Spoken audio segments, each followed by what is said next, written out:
Hey there, it's day 68, and today's topic is what is it that you don't speak about? Now, I'm referring here to what we said yesterday also about the critique. What are you open for?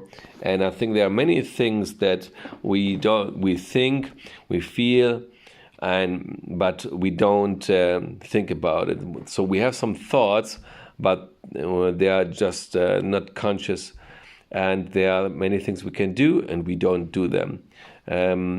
According to some researchers, during the day, only 10% of what we're doing is consciously, and 90 is not. So imagine how much would be possible if we would have the right thoughts, the right feelings in according, and then do what is necessary. Now, please don't misunderstand me. It's not about always do and working like a machine, being efficient, being fast, and just use everything only to reach a goal. That's not what life's about. I think most important is, are you happy with what you do? There are people who have never left their place and still are happy. And then again, there is a second thought, which I said that many things of what we do are always in the frame of what we conscious about. And we still know that inside of us are so many more abilities, and we are capable of so many things. If we never try out to find what it is, I think we will pass our life without having lived what we were brought to in our world. I think everyone has a mission. Everyone can contribute with his personality and his talents something very deeply and profound in this world. And it is to us our responsibility to find out what it is. I think this will lead us to live a fulfilled and happy life shared with other people.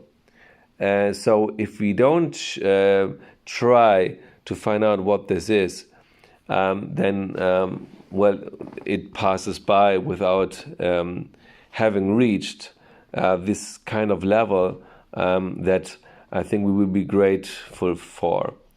And it's something else to know it and just live by, or if I realize that I can do more every day, and to find out something and go beyond my limits.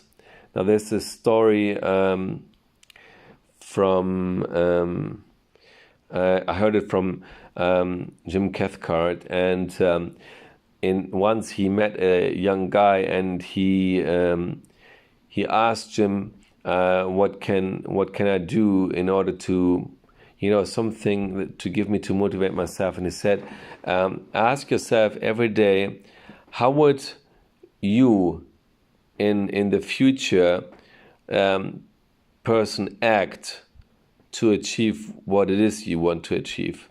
Not any person, but you yourself. If you would have achieved already what you want to achieve, how would you act? What would you think? Which emotion would you have? And how would you handle? And he did exactly this, and he had a huge success.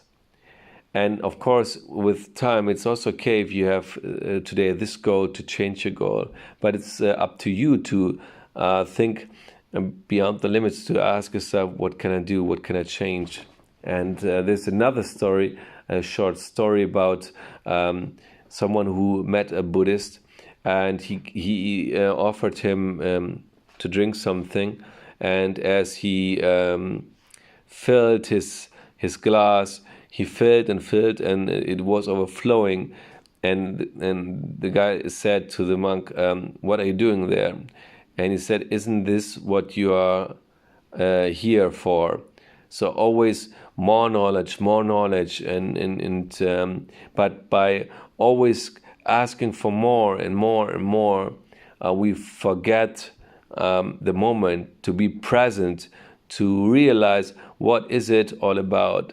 I think is more important. It's not efficiency. Doesn't mean getting more done in more or less time. It's about finding out what is it that is counting now. So we have, I think, to find the right measurement in order to know where we want to go, but then to be present and not to look in the outside world for signs that, like a scanner that tries to find everything that is out there, but by being present, to trust yourself and to listen to your soul. What is it telling you?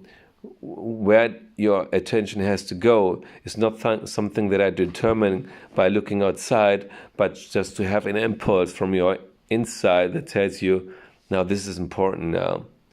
So, let your soul speak and try to connect everything. Yeah, it's the soul, it's the mind, it's the body, and the mindset that has to be at the same level, I think.